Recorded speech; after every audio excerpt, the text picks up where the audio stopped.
Hello, hello. It is Ruby Burrito, Not mastered. and welcome to today's video. Today is part 3 of the Guild Wars 2 Efficiency series, and I have Astrid with me here today to talk about World v World statistics. Yes. Before I jump into that, as always, the guild is recruiting, so if you are a new player or a veteran and you're looking to join a new community, just send me a message in game and we'll get you an invite. And I just want to say thank you to everybody who has been liking the videos, watching the videos, and subscribing. I appreciate every single one of you.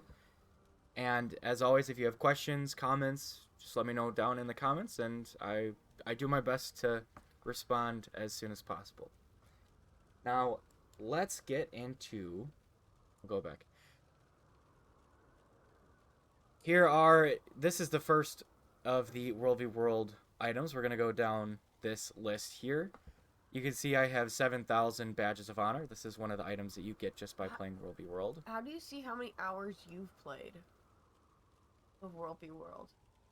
It's just hours in general. But okay, because that says played for 19,151 hours. Yeah, so they've got a couple more hours than me. And they also have a lot more badges of honor than me. Well, yeah, no shit. They have played for 19,000 hours of World v World. Well, it's not strictly World v World. That's just game time. Oh, I was like, they probably have still. They probably have played a lot of that in World v World. And again, if this is the first video that you're seeing, I have no idea who any of these people are. I'm not calling people out because I mean I can't. These are just nameless and faceless statistics that I find immensely interesting because that's 797 days. Mm-hmm. Like full days. Yeah, the game's been out for 10 point something years. The slot that I fit into is the 2,000 to 4,000. I'm over the average and the median. I'm higher than 86%. This is just a currency. This is me using them for various things. Let's go to proof of heroics. So these are the 3 heroics that you get. Proof of heroics was introduced with Heart of Thorns, I think. So there's proof of heroics. This is the base. I don't have very many of them because you can get the same thing that you can get with these with the other ones, so I just don't have these. And this is kind of why I wanted to talk about this, is people have a tendency to hoard items when it comes to MMOs. 44,000 is a lot. Dude, it's the same person. They've played for quite a bit of time. And then if I go to Desert Heroics, it's a different person. Again, I have 17 because you don't directly get Desert Heroics. You can transfer the Jade Heroics, but I spent all of the ones that I had. These people probably did not spend theirs. Jade Heroics is where I start having them. These are the ones that I'm actively getting from playing World v World right now. So the number here is a lot lower. So what I'm assuming is happening is when people were playing World v World when Heart of Thorns came out, and then they just amassed these currencies, and then the same thing with Path of Fire and now End of Dragons. Yeah. And they just never ended up spending them, and their numbers probably won't go up too much. We have skirmish claim tickets. Now, this is something that I've actually been trying to get a lot of. These are items you get for the new weeklies, as well as the pips. So the pips give you like the bronze chest, the silver chest. You get more pips the higher level you are, and these can be used to craft legendary armor. Oh. So that's why I've been trying to get them. You can see I started playing a lot of World v World lately. A lot more than normal. Oops. Took a pretty big jump there. I've been having fun in World v World. Kill players, pretty straightforward. Again, you're going to see a jump here because I've been playing a lot of World v World since the weeklies came out. But 1.8 million players killed. That's a hefty amount. Well, yeah, for 45,000 hours.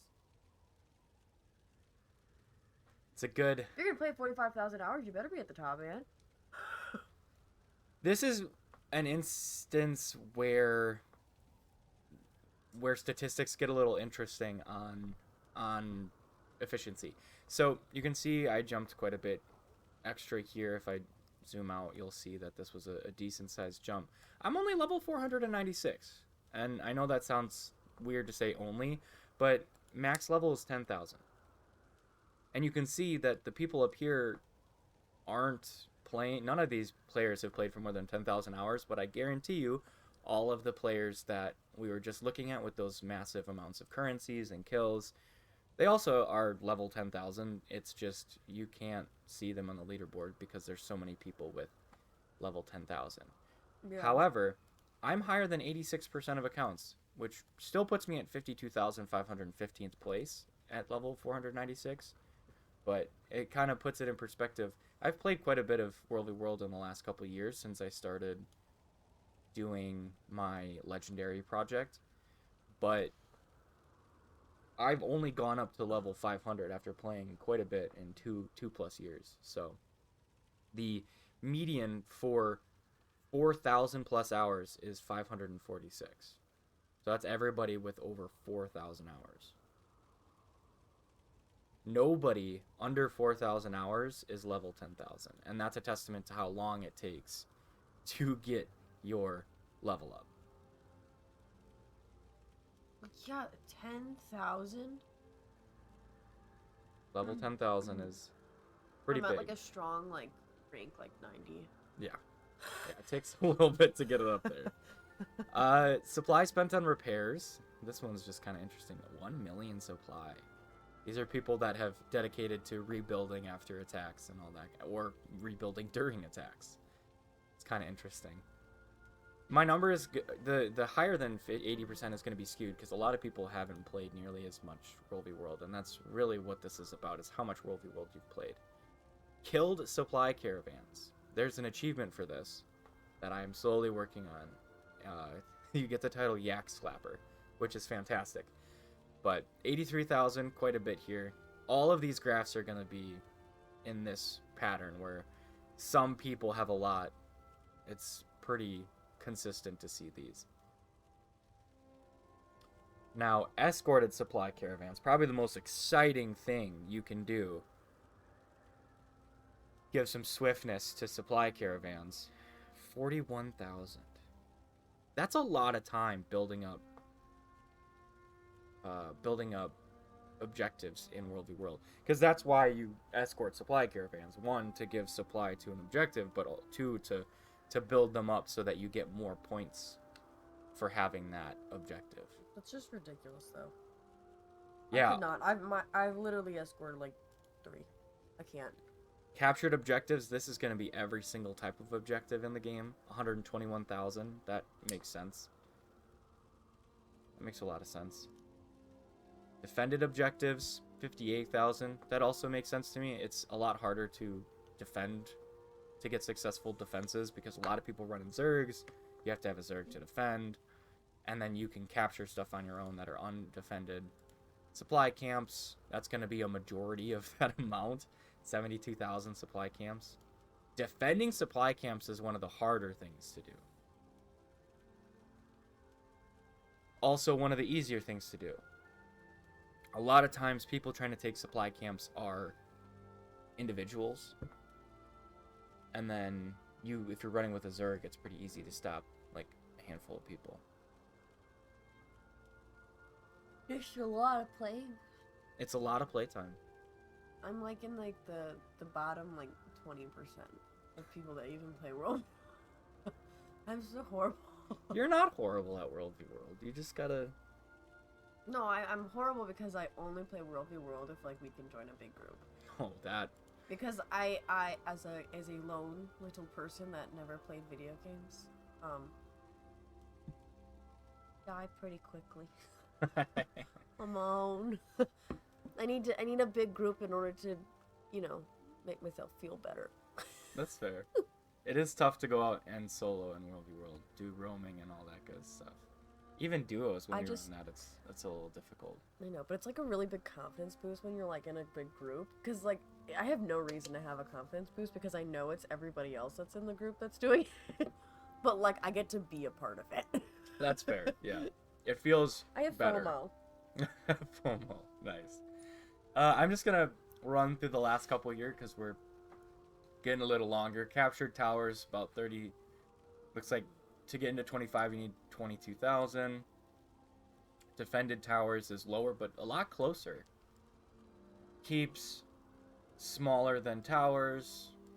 Defending keeps, actually more people defend keeps than capture keeps, which that makes sense to me. It's a lot easier to capture a supply camp than it is to capture a keep. And then Stone Mist Castle, 4,600. It's a lot of SMC captures. But defenses, 28,000. A lot of people try to take Stone Mist Castle and fail. Plus, it takes a lot longer, so you might get a really long fight where you defend it a couple times. And then a couple things to hoard at the end: Potion of Worldly World rewards. Why This would you actually, hoard those? I don't know. Use them. You'll get rewards. That's the whole point.